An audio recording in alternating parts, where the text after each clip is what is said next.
Hello,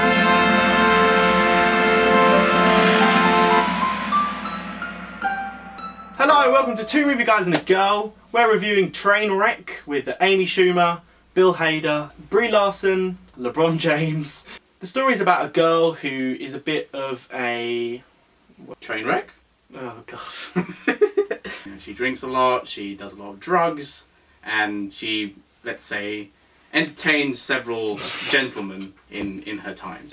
And then Bill Hader comes along and then it all gets a bit different and she has to reevaluate her life and all that sort of stuff. So what did you think of the film?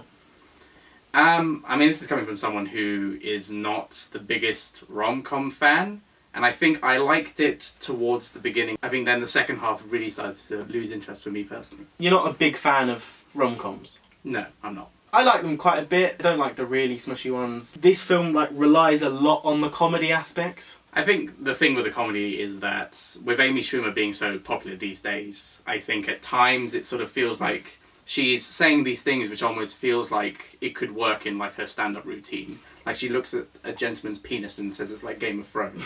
No one says that. Yeah. But if she was, in a piece of stand-up, then yeah, she would. Amy Schumer plays a girl called Amy.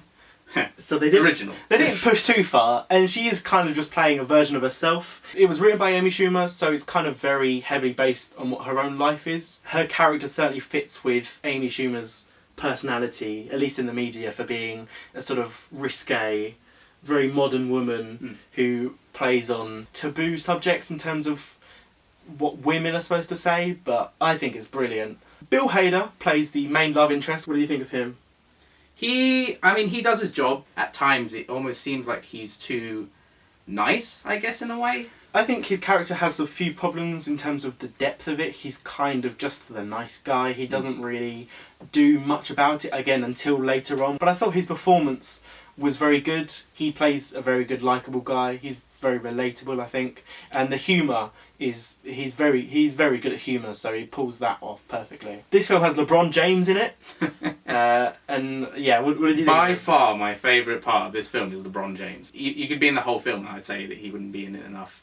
I mean, I liked his character. I think there are obviously a lot of cameos in this film, but he sort of goes beyond a cameo in a way. He plays a heightened version of himself, I think. He plays LeBron James, who was obsessed with Cleveland.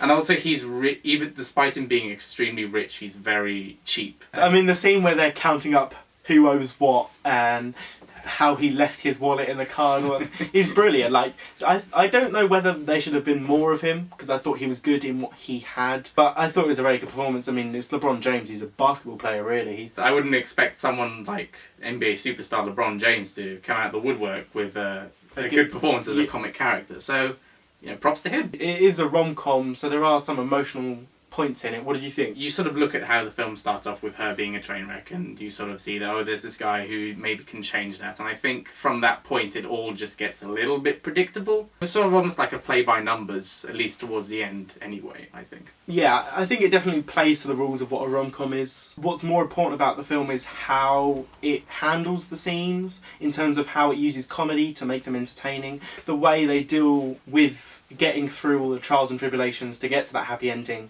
with the comedy is done incredibly well. So it's more the journey rather than destination. I think that's important with rom-coms because they've been done a lot before. So it's more about how you do them rather than the story of them almost. I think sometimes it had a problem where it would go from a funny scene to a very sort of serious scene, and it didn't always pull it off completely.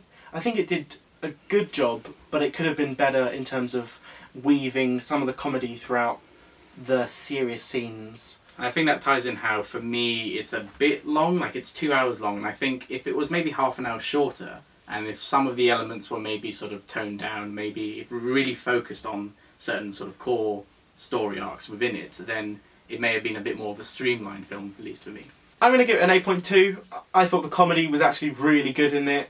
I think Amy Schumer's a great comedian and I enjoy a lot of her work, so I thought I would enjoy this film going in, and I did. And I think Bill Hader works really well. Brie Larson is another strong point of the film, and the comedy running through it is very good. I know some people won't get it in the same way I did, because obviously comedy is quite a personal thing. Some people will like it, some people won't. And I know Amy Schumer as as a comedian has that a lot. Some people really hate her, some people really like her, and I think there's a bit of a reflection of that within the film. I think we go with a 4.9, I think. It's not like it's an offensively bad film. I think it lacks a bit of polish, a bit of focus, and I think it didn't really make me laugh a whole lot. That is a lot of polish that is missing. It's 5...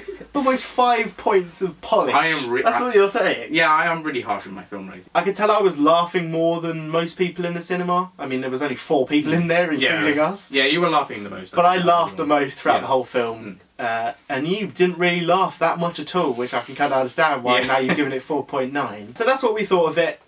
Make sure to give us a like and subscribe. Tell us what you thought of the film. What do you think of Amy Schumer? Check us out on Facebook and Twitter. Thanks for watching, guys. Bye. Bye-bye.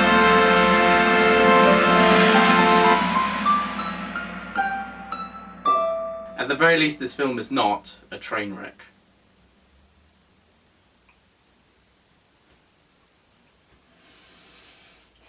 What?